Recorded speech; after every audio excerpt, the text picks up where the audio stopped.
அதாவது இலங்கையினுடைய முன்னாள் ஜனாதிபதி மஹிந்த ராஜபக்ச அவர்களுக்கு ஐஎஸ்ஐஎஸ் தீவிரவாதிகளாலையும் விடுதலை புலிகள் அமைப்பாலையும் உயிர் அச்சுறுத்தல் இருக்கிறதா சொல்லி அவர்களுடைய பாதுகாப்பை உடனடியாக அதிகரிக்க சொல்லி ஒரு முக்கியமான கோரிக்கை இப்போ முன்வைக்கப்பட்டிருக்குது.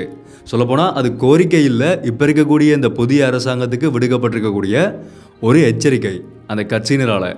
அப்படித்தான் அந்த விடயம் இப்போ சொல்லப்பட்டிருக்குது. இது முதலாவது விஷயம்.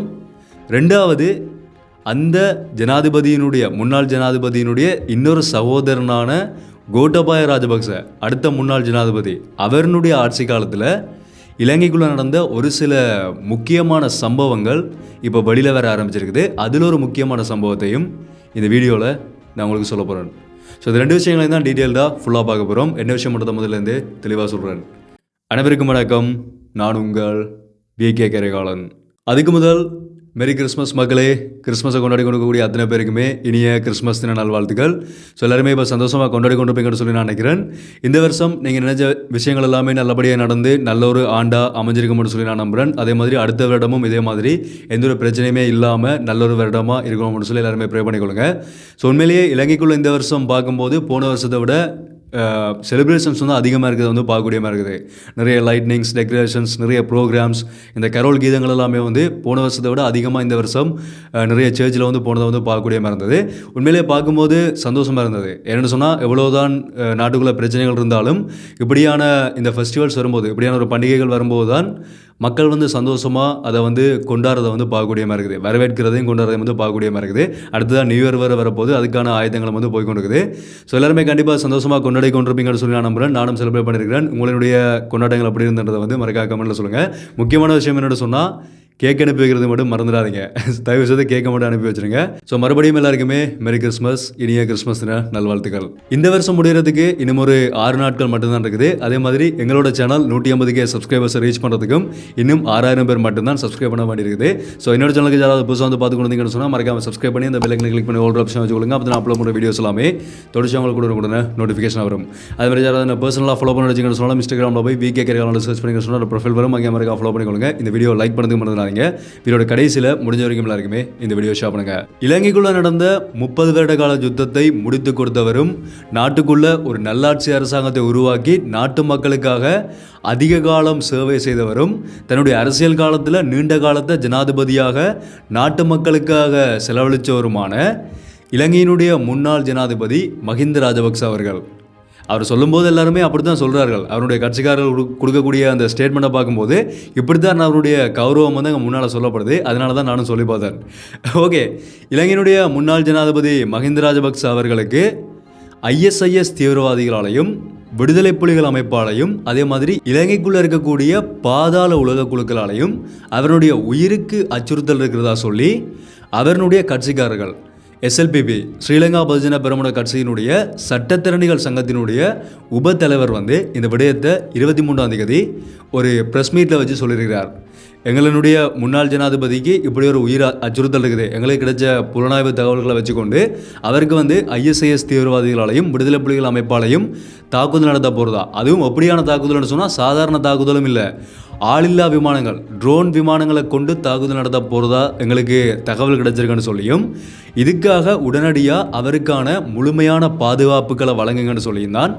அந்த விடயத்தை சட்டத்திறனிகள் சங்கத்தினுடைய தலைவர் அந்த ப்ரெஸ் மீட்டில் வச்சு சொல்லியிருக்கிறார். அவர் சொல்லியிருக்கிறாருன்னு சொல்கிறத விட ஒரு எச்சரிக்கை விடுத்திருக்கிறார். இப்போ இருக்கக்கூடிய அரசாங்கத்துக்கு எங்களுடைய முன்னாள் ஜனாதிபதியினுடைய உயிருக்கு எதுவும் ஆகுமா இருந்தால் அதுக்கு பிறகு நாங்கள் எடுக்க வேண்டிய நடவடிக்கைகள் எடுப்போம்ன்ற மாதிரி ஒரு எச்சரிக்கை விடுக்கிற மாதிரி, நடந்தால் நீங்கள் பார்த்துக்கொள்ளுங்க என்ற மாதிரி ஒரு விடயத்தை சொல்லியிருக்கிறார். எதுக்காகன்னு சொன்னால், இந்த கதை இப்போ வாரதுக்கான காரணம் என்னென்னு சொன்னால், இலங்கையினுடைய முன்னாள் ஜனாதிபதி மஹிந்த ராஜபக்ச அவர்களுக்கு வழங்கப்பட்டிருந்த பாதுகாப்பு அதிகாரிகள் 23ஆம் தேதியோட முப்படை பாதுகாப்பு அதிகாரிகளும் நீக்கப்பட்டிருக்கிறார்கள். வெறும் போலீஸார் மட்டும்தான் அவர்களுக்கு பாதுகாப்புக்காக வழங்கப்பட்டிருக்கிறார்கள். ஏனைய அனைத்து இராணுவத்தினரும் முழுமையாக இப்போ அவருடைய பாதுகாப்பு பிரிவில் நீக்கப்பட்டிருக்கிறார்கள். நான் ஏற்கனவே ஒரு வீடியோ போஸ்ட் பண்ணியிருப்பேன், அவருக்கு எவ்வளோ செலவு பண்ணப்படுது, எவ்வளோ பேர் அவருக்காக பாதுகாப்புக்கு இருக்கிறார்கள்னு சொல்லி. ஸோ அவ்வளோ பேருமே இப்போ நீக்கப்பட்டிருக்கிறார்கள். அதுக்கான காரணமாக என்ன சொல்லப்படுது, அரசாங்கத்தில் என்ன சொல்லப்படுதுன்னு சொன்னால், தேவையற்ற செலவுகளும் அதே மாதிரி இப்போ இருக்கக்கூடிய இந்த சமாதான காலப்பகுதியில் அவர்களுக்கு எந்த விதமான ஒரு பாதுகாப்பு பிரச்சனையுமே வரப்போகிறதில்லை. இவ்வளோ பாதுகாப்பு தேவையில்லைன்னு சொல்லித்தான் அந்த பாதுகாப்பு வந்து நீக்கப்படுகிறது. அதுக்கு எதிர்ப்பு தெரிவிக்கும் விதமாக தான் இப்போ இந்த விடயத்தை வந்து அவருடைய கட்சிக்காரர்கள் வந்து அரசாங்கத்துக்கு வந்து முன் வச்சிருக்கிறார்கள். இவர்களுக்கு என்னன்னு சொன்னால், இவர்களுடைய இந்த ஒரு சில செயற்பாடுகளை பார்க்கும்போது வெளிப்படையாக தெரியக்கூடிய விஷயமா என்ன இருக்குன்னு சொன்னால், இவர்கள் ஒரு குறிப்பிட்ட காலம்ன்றதை விட அரசியலுக்குள்ளே வந்ததிலிருந்து இப்போ வரைக்குமே இந்த புதிய அரசாங்கத்தினுடைய ஆட்சி வரும் வரைக்குமே நல்லா மக்களினுடைய பணத்தில், அரசாங்கம் வழங்கக்கூடிய பணத்தில் வந்து நல்லாவே வந்து வாழ்ந்துட்டார்கள். அதே மாதிரியே இன்னும் அவர்களுடைய அடுத்தடுத்த காலகட்டத்திலையும் அதே செலவுகளோட வாழணும்னு சொல்லி எதிர்பார்க்குற மாதிரி தான் இவர்களுடைய செயற்பாடுகளை பார்க்கும்போது எங்களுக்கு வெளிப்படையாக தெரியுது. நான் அந்த அப்லோட் பண்ண வீடியோவில் வந்து சில பேர் கமெண்ட்ஸ்லாம் சொல்லியிருந்தீங்க, மக்களை வந்து விளங்கி கொண்டிருக்கிறார்கள்னு சொல்லி. உண்மையாக சொல்லப்போனால் அப்படி தான் இருக்குது. ஏன்னா அதை சொல்கிறேன்னு சொன்னால், சும்மா நீங்கள் உதாரணத்துக்கு யோசிச்சு பாருங்கள், முன்னாள் ஜனாதிபதி மஹிந்த ராஜபக்ச அவர்களினுடைய பாதுகாப்பு செலவுக்காக மட்டுமே ஒவ்வொரு வருடமும் 326 மில்லியன் ரூபாய்கள் செலவு பண்ணப்பட்டதா போலீஸ் தலைமையகத்தால் ஒரு அறிக்கை வந்து வெளியிடப்படுது. ஒரு வருஷத்துக்கு 1.1 பில்லியன் ரூபாய்கள் முன்னாள் ஜனாதிபதிகளினுடைய பாதுகாப்பு செலவாக மட்டுமே 110 கோடி ரூபாய்கள் ஒவ்வொரு வருஷமும் செலவு பண்ணப்படுறதா தான் அந்த அறிக்கையில் வந்து வெளியிடப்படுகிறது. அதுக்குள்ள அதிகமான தொகை முன்னாள் ஜனாதிபதி மஹிந்த ராஜபக்ச அவர்களுக்கு 32.6 கோடி ரூபாய்கள் செலவு பண்ணப்படுறதா வந்து அந்த அறிக்கை வந்து வெளிக்காட்டினது. அந்த 32.6 கோடி ரூபாவை வந்து நாங்கள் சாதாரணமாக இலங்கைக்குள்ளே இருக்கக்கூடிய ஒரு நபரினுடைய செலவை வச்சு பார்ப்போம். இலங்கைக்குள்ளே ஒரு சாதாரணமாக அரசாங்க வேலை செய்யக்கூடிய ஒரு அரசு அதிகாரினுடைய சம்பளம் சாதாரணமாக வந்து ஒரு 30,000 ரூபாய் இருக்குன்னு சொல்லி வச்சுக்கொள்வோம். அவருக்கு ஒரு வருஷத்துக்கு 3,60,000 ரூபா சம்பளமாக அவர் எடுப்பார். அந்த 3,60,000 ரூபா சம்பளத்தை இந்த 32.6 கோடி ரூபாய் வச்சுக்கொண்டு நாங்கள் பிரித்து பார்த்தோம்னு சொன்னால் கிட்டத்தட்ட 9 லட்சம் பேர், சரியாக சொல்ல போனால் 9,05,555.556 பேர் என்று வச்சா கூட 9,05,556 பேருனுடைய சம்பளம் ஒரு தனி நபரினுடைய பாதுகாப்பு செலவுக்காக மட்டுமே ஒவ்வொரு வருஷமும் செலவிடப்படுது. ஸோ ஜோதிச்சு பாருங்கள், 9 லட்சம் பேருனுடைய வாழ்க்கை தனி ஒரு நபரினுடைய பாதுகாப்புக்காக மட்டுமே அங்கே வழங்கப்பட்டு கொண்டிருக்குது. இப்போ நான் சொல்கிறது சாதாரணமாக ஒரு முன்னாள் ஜனாதிபதியினுடைய செலவு மட்டும்தான், அதுவும் பாதுகாப்பு செலவு மட்டும்தான். ஏனைய செலவுகள் அந்த வீடியோ நீங்கள் பார்த்தீங்கன்னு சொல்லி உங்களுக்கு தெளிவாக விளங்கும் அவர்களுக்கு என்னென்ன செலவுகள்னு சொல்லி. அந்த போக்குவரத்துக்கான செலவுகள், அதே மாதிரி அவர்களுக்கான மாதாந்த ஓய்வூதிய கொடுப்பனவுகள், இந்த மாதிரி ஒரு மிகப்பெரிய பட்ஜெட் தான் அவர்களுக்காக மட்டுமே ஒவ்வொரு வருஷமும் ஒதுக்கப்பட்டு அவர்களுக்காக செலவு பண்ணப்பட்டு கொண்டது. ஸோ இந்த செலவுகள் வந்து இதை குறைக்கணும்ன்ற நோக்கத்தில் தான் இப்போ புதிய அரசாங்கத்தால் அவர்களினுடைய தேவையற்ற செலவுகளை குறைக்கிறதுக்கான நோக்கத்தில் தான் இந்த பாதுகாப்பு எண்ணிக்கையும் வந்து குறைக்கப்பட்டது.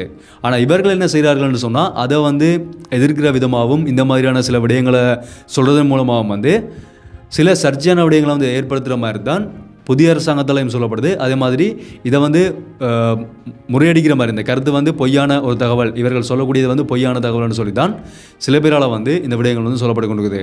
ஸோ இது எப்படி இருந்தாலுமே இதெல்லாம் எப்படி செலவழிக்கப்படக்கூடிய பணங்கள் எல்லாமே வந்து யாரை பணம்னு கேட்டிங்கன்னு சொன்னால் எங்கே தான் இலங்கை மக்களினுடைய நாங்கள் செலுத்தக்கூடிய வரியிலிருந்து அவர்கள் பெற்றுக்கொள்ளக்கூடிய பணங்கள் தான். வரின்னு சொன்னால் நாங்கள் எல்லா பக்கத்தாலையுமே தான் செலவு பண்ணி கொண்டுக்கிறோம். ஒரு காலகட்டத்தில் ஒவ்வொரு இடத்துக்கு வந்து நாங்கள் காசு கட்டி கொண்டுக்கிறோம். அந்த பணத்திலிருந்து இவர்கள் பெற்றுக்கொள்ளக்கூடிய வசதிகளாக தான் இந்த வசதிகள் வந்து இப்போ பார்க்கப்பட்டு கொண்டிருக்குது. ஓகே, அடுத்தது ரெண்டாவது விஷயம் என்னென்னு சொன்னால், இவருடைய ஒரு சகோதரன், இவரோட மஹிந்த ராஜபக்ச அவர்களுடைய தம்பியாரான கோட்டபாய ராஜபக்ச அவர்கள், அவரும் ஒரு முன்னாள் ஜனாதிபதி. கோட்டபாய ராஜபக்ச அவர்களுடைய ஆட்சி காலத்தில் நாட்டுக்குள்ளே இனிமேல் நாங்கள் எல்லாருமே இயற்கை விவசாயம் தான் பண்ண போகிறோம், செயற்கை விவசாயம் பண்ண மாட்டோம், அதனால் உடனடியாக அனைத்து விதமான ரசாயன உரங்களையும் நிறுத்துவோம், இனிமேல் இறக்குமதி செய்ய மாட்டோம்னு சொல்லி ரசாயன உரங்கள் நிறுத்தப்பட்டு நாட்டுக்குள்ள விவசாயத்தில் ஒரு மிகப்பெரிய பின்னடைவு நிலைமை ஏற்பட்டது எல்லாருக்குமே தெரியும். சொல்லப்போனால் நாட்டுக்குள்ளே ஏற்பட்ட அந்த பொருளாதார நெருக்கடிக்கு மூல காரணமாக அமைஞ்சது இந்த விவசாயத்தில் ஏற்பட்ட ஒரு பின்னடைவு தான். ஸோ அப்படிப்பட்ட ஒரு மிகப்பெரிய பின்னடைவு ஏற்பட்ட நேரத்தில் கோட்டபாய ராஜபக்ச அவர்கள் என்ன செய்தார்னு சொன்னால், ஏனைய நாடுகளிலிருந்து கொள்வனம் செய்யப்பட்ட ரசாயன உரங்களை நிறுத்திட்டு சீனாவோட இந்த ராஜபக்ச அவர்களுடைய ஆட்சி காலங்களில் எல்லா ராஜபக்சர்களுடைய ஆட்சி காலங்களையும் அவர்கள் சீனாவோட நெருங்கின தொடர்பை கொண்டிருந்தார்கள்ன்றது எல்லாருக்குமே தெரியும். ஸோ அந்த மாதிரி இந்த விவசாயத்திலையும் சீனாவினுடைய ஒரு கரிம உரம் என்று சொல்லப்படுற ஒரு உரத்தை வந்து நாட்டுக்குள்ளே கொண்டு வரதுக்காக உள்ளே கொண்டு வந்து, ஒரு பரிசீலனைக்காக உள்ளே கொண்டு வந்து, ஒரு பகுதியான உரத்தை வந்து உள்ளே கொண்டு வந்து அதை பரிசீலனை செய்யும்போது அந்த உரத்தில் பாக்டீரியா இருந்ததால் இலங்கைக்குள்ளே இருந்த அரச நிறுவனங்கள் வந்து அதை ஏற்றுக்கொள்ள மறுத்தது. இந்த உரத்தை வந்து எங்களால் ஏற்றுக்கொள்ள முடியாது, இது எங்களோட நாட்டுக்கு வந்து பாதிப்பு ஏற்படுத்தும்னு சொல்லி சொன்னதால் அந்த உரம் வந்து சீனாவுக்கே திருப்பி அனுப்பப்படுது. ஆனால் அந்த உரத்தை இங்கே கொண்டு வந்த சீனாவினுடைய நிறுவனம் என்ன செஞ்சதுன்னு சொன்னால், அப்படியெல்லாம் எந்த ஒரு பிரச்சனையுமே இல்லைன்னு சொல்லி அவர்கள் கடுப்பாகி தாங்கள் கொண்டு வந்ததுக்கான அந்த கொண்டு போனதுக்கான கொடுப்பனவை வந்து கொடுங்கன்னு சொல்லி இலங்கையுடைய அரசாங்கத்திட்ட வந்து ஒரு காரசாரமாக வந்து கேள்விகள் வந்து கேட்க ஆரம்பித்தது. சொல்லப்போனால் இலங்கைக்கும் சீனாவுக்கும் இடையிலான ராஜதந்திர உறவுலேயே அது ஒரு விரிசல் நிலைமை ஏற்படுத்தும்னு சொல்லி அந்த நேரத்தில் வந்து பேசப்பட்டது.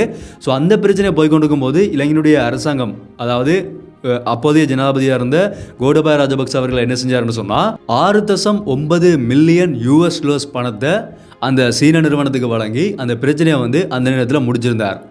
ஆனால் அந்த இயற்கை விவசாயத்துக்கு மாறுவோம்னு சொல்லி இவர்கள் எடுத்த அந்த ஒரு செயற்பாடு வந்து நாட்டுக்குள்ள மொத்தம் 60 பில்லியன் ரூபாய்களை வந்து நட்டத்தை ஏற்படுத்தினதாக சொல்லி ஒரு மிகப்பெரிய முறைப்பாடு வந்து இப்போ செய்யப்பட்டிருக்குது. முறைப்பாடுன்றதை விட அந்த காலகட்டத்தில் நடந்த அத்தனை செலவுகளையும் இவர்கள் செய்த நட்டங்கள், அந்த இயற்கை விவசாயம் என்ற பேரில் இவர்கள் செய்த நட்டங்கள் எல்லாத்தையும் எடுத்து பார்த்து மொத்தமாக கணிப்பிடும்போது 60 பில்லியன் ரூபாய்கள் இவர்களால் அது விவசாயம் என்ற பேரில் இவர்கள் எடுத்த அந்த முன்னெடுப்புக்காக மட்டுமே நட்டம் ஏற்பட்டிருக்குதா சொல்லி இலங்கையினுடைய கால்நடைகள் மற்றும் விவசாய அமைச்சரால் இந்த விடயம் வந்து இப்போ வெளிக்கொண்டப்பட்டிருக்குது.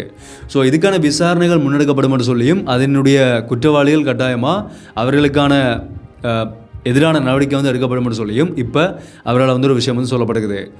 ஸோ இதுவும் ஒரு சாதாரணமாக ஒரு விஷயம்தான். அவருடைய ஆட்சி காலத்தில் நடந்த ஒரு சின்னதாக ஒரு விஷயம் அவ்வளோதான். 60 பில்லியன் ரூபாய்கள் வந்து செலவு பண்ணப்படுதுன்றது வந்து அவர்களுடைய செயற்பாடுகளுக்குள்ள நடந்த ஒரு சின்ன ஒரு விஷயம். அதே மாதிரி நாளைக்கு டிசம்பர் மாதம் 26ஆம் தேதி இலங்கைக்குள்ள நடந்த ஒரு மிகப்பெரிய கோர சம்பவம், சுனாமி ஏற்பட்டு 20 வருடங்கள் நாளையோட பூர்த்தி ஆகுது. ஸோ அதனால் இந்த ஒரு விஷயத்தையும் சொல்கிறேன். என்னென்னு சொன்னால், அந்த சுனாமியில் வந்து கிட்டத்தட்ட 2 லட்சத்துக்கும் மேற்பட்ட மக்கள் வந்து உயிரிழந்து போயிருந்தார்கள்.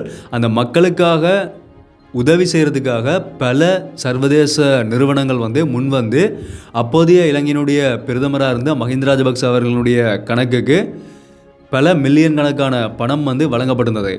அந்த பணம் எல்லாமே எந்த ஒரு ரூபாய் தொகையும் எந்த ஒரு மக்களுக்குமே, சுனாமியால் பாதிக்கப்பட்ட எந்த ஒரு மக்களுக்குமே வழங்கப்படலைன்றதும், அது ஊழல் செய்யப்பட்டு ஹம்பாந்தோட்டையில் இருக்கக்கூடிய ஒரு ஆரம்ப முதலீட்டில் கொண்டு போய் முதலீடு செய்யப்படணும்னு சொல்லி ஒரு பெரிய பிரச்சனை வந்து அவர் மேலே அந்த காலகட்டத்திலேயே முன்வைக்கப்பட்டது. ஸோ அப்படியெல்லாம் நிறைய ஊழல்கள், நிறைய குற்றச்சாட்டுகள் வந்து ராஜபக்சகளின் மேலே தொடர்ச்சியாக இப்போ வரைக்குமே முன்வைக்கப்பட்டு கொண்டு தான் இருக்குது. இப்போ பொதுவாக நாங்கள் சொல்லக்கூடிய விஷயம் என்னென்னு சொன்னால், ஏற்கனவே நடந்து முடிஞ்ச விஷயங்களை கூட விட்டுருவோம். இவர்கள் எடுத்ததாக சொல்லப்படுற பணம், அவர்கள் ஊழல் செய்ததாக சொல்லப்படுற பணம், உறுதிப்படுத்தப்பட்ட விடயங்கள், உறுதிப்படுத்தப்படாத விடயங்கள், இது எல்லாத்தையுமே வந்து விட்டால் கூட இனிமேலாவது இந்த செலவுகளை வந்து தயவு செய்து குறைச்சி கொண்டு மக்களுக்காக இப்போ இருக்கக்கூடிய அரசாங்கத்தை வேலை செய்ய விடுங்க. இதுதான் இப்போ கேட்கக்கூடிய ஒரு பொதுவான ஒரு வேண்டுகோள். என்ன சொன்னால், இவ்வளோ பில்லியனில் நீங்கள் மறுபடியும் செலவுகளை வந்து உங்களுக்காக பெற்றுக்கொண்டு வந்தீங்கன்னு சொன்னால் திரும்ப நாங்கள் தான் நீங்கள் வந்து நாட்டுக்குள்ளே கீழே போய் கொண்டு போவோம். அதனால் இனியாவது தயவு செய்து விடுங்கன்ற மாதிரி தான் இப்போ பொதுவாக கேட்கப்படக்கூடிய ஒரு கோரிக்கையாக வந்து இருக்குது. ஸோ பார்க்கலாம் என்ன நடக்குதுன்னு சொல்லி. இப்படிப்பட்ட இந்த தேவையற்ற செலவில் குறைச்சாலே நாட்டை வந்து எங்கேயோ முன்னால் கொண்டு போக முடியும். வெயிட் பண்ணி பார்ப்போம் என்ன நடக்குதுன்றதை. ஸோ இந்த விஷயங்களை தான் நான் உங்களோட ஷாப்பிங்கோட வச்சிருந்தான். இதை பற்றி உங்களுடைய கருத்துக்கள் நீங்கள் இதை பற்றி நினைக்கிறீங்கிறத தாராளமாக நிறைய கமெண்ட்டில் சொல்லலாம். முடிஞ்ச வரைக்கும் இந்த வீடியோ வந்து எல்லாருக்குமே கண்டிப்பாக ஷேர் பண்ணுங்க. அதே மாதிரி யாருமே சப்ஸ்கிரைப் பண்ணால் பார்த்துக்கணும் சொன்னாலும் மறக்காம சப்ஸ்கிரைப் பண்ணி அந்த பெல்லைக்கனை கிளிக் பண்ணி ஒரு ஆப்ஷன் சொல்லுங்கள். அப்போ நான் அப்லோட் பண்ண வீடியோஸ் எல்லாமே தொடர்ச்சி உங்களுக்கு கொடுங்க, நோட்டிஃபிகேஷன் வரும். ஸோ மீண்டும் ஒரு வீடியோவில் சந்திப்போம். நன்றி.